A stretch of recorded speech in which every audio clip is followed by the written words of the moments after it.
Spanish is currently the second most widely spoken language all over the world after Mandarin. It is also the national language of 21 countries across the North of America, the South of America, and of course Spain itself. The second point, it's a technical one but important nevertheless.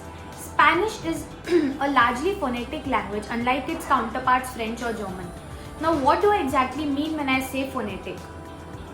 It means that there is a direct relationship between the spelling of a particular word and the sound that it makes, making pronunciations quite easy, making it a relatively easier language to understand, to speak, or to grasp.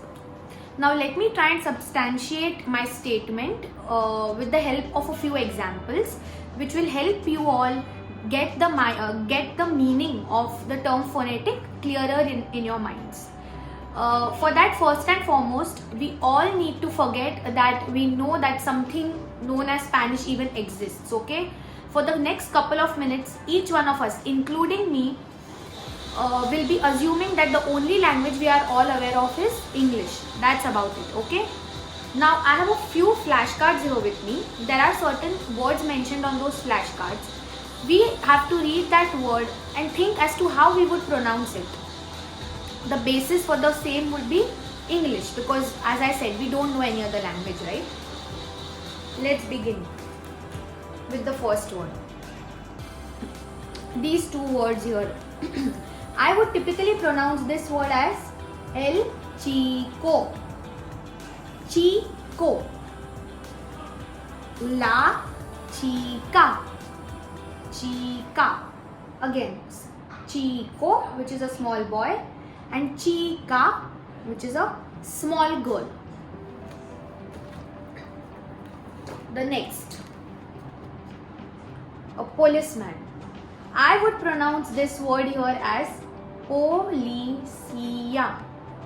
Okay, policia. What about you? The third and the final example for now.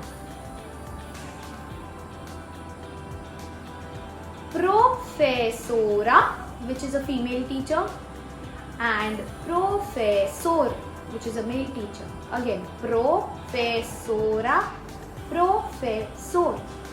Pretty easy, right? So this is what I mean when I say phonetic.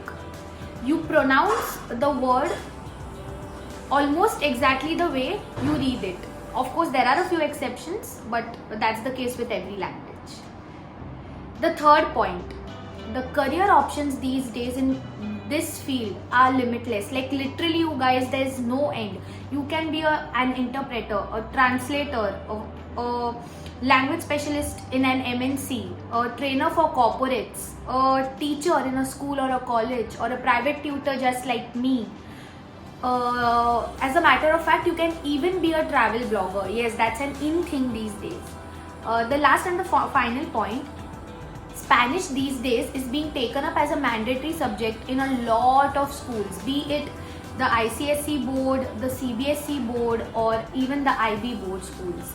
So making it one of the most sought after languages these days for obvious reasons.